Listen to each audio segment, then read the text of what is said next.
ዶናልድ ትራምፕ ኢራን ክፉኛ እንደበድባታለን ማለታቸውን ተከትሎ የአሜሪካ ጦር ጥቃት በመፈጸሙ ቴህራን በባህረ ሰላጤው በሚገኙ ጦር ሰፈሮች ላይ የአጸፋ እርምጃ ወሰደች።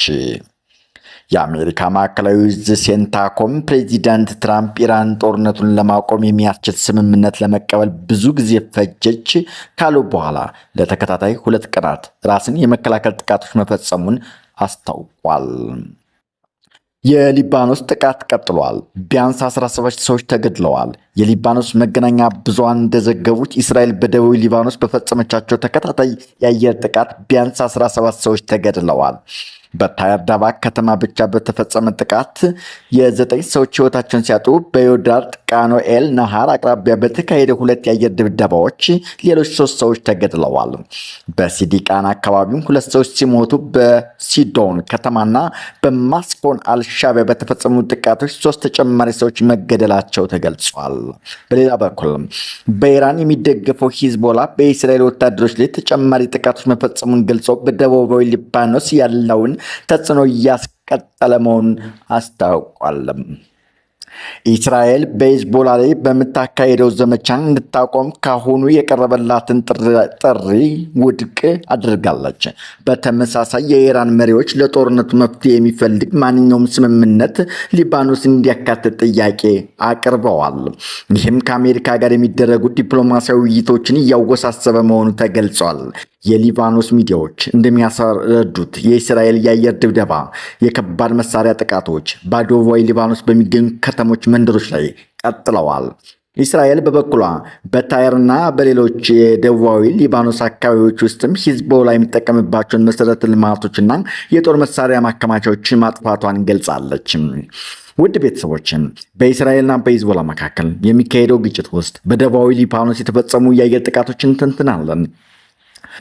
በደቡባዊ ሊባኖስ የተፈጸሙ የአየር ጥቃቶችን እንተነትናለን።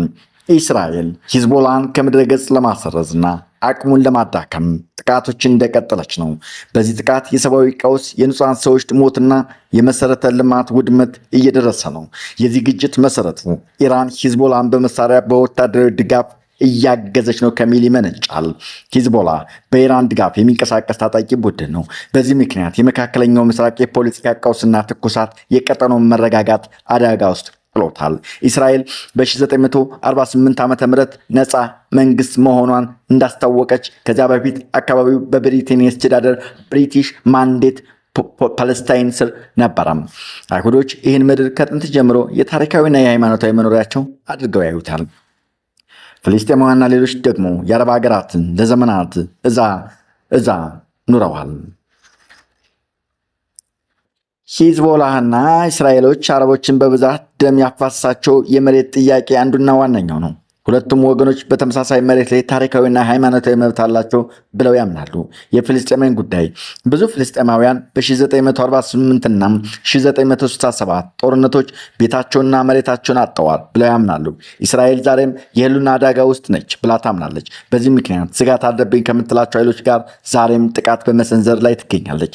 እስራኤል ኢየሩሳሌም በአይሁድ ለክርስቲያኖችና ለሙስሊሞች ቅዱስ ከተማ ናት። ይህም ውዝግቡን ያወሳስበዋል። ሂዝቦላ በሊባኖስ የሚገኝ የሺዓ ፖለቲካዊ ወታደራዊ ቡድን ነው።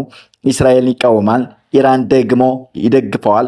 በ2023 ከጋዛ ጦርነት በኋላ በእስራኤልና በሂዝቦላ መካከል ያለው ውጥረት ከፍ ብሏል። በአጠቃላይ ይህ ግጭት የመሬት፣ የደህንነት፣ የፖለቲካና የሃይማኖት ጉዳዮች በተደራረቡበት የብዙ አስርተ ዓመታት ችግር ነው። ክብሯትና ክብሯን ይህ ችግር የዓለማችን ችግር እየሆነ ነው። ዓለማችን ግጭቶችና አለመግባባቶችን፣ የመሬትና የፖለቲካ ጥያቄዎችን፣ የሃይማኖትና የእምነት ጥያቄዎችን በሰላና ቁጭ ብለው በውይይት በመፍታት ፋንታን ዓለማችን ግን እየሄደችበት ያለው መንገድ ጉልበትን የመጠቀምና ጉልበትን የመመካት ሁኔታ ዓለምን አሳሳቢ ሁኔታ ውስጥ ከቷታል። በተለይ ደግሞ ለታዳጊ ሀገሮች እንደ ኢትዮጵያና እንደ አፍሪካ ባሉ ሀገሮች ላይ ይህ ጉዳይ ውስብስብና ብዙ ችግርን የሚፈታ ኢኮኖሚና ፖለቲካዊ ማህበራዊ ቀውሶችን የበለጠ እያሳደገ የሚሄድ መሆኑን ሊሰመርበት ይገባል። የዛሬውን ዝግጅት በዚህ ያቀረብ ላይክ ሼር እያደረጋችሁ ስለምታደርጉት ሁለንተናዊ ትብብር በተከዜ ቲዩብ ስም አመሰግናለሁ።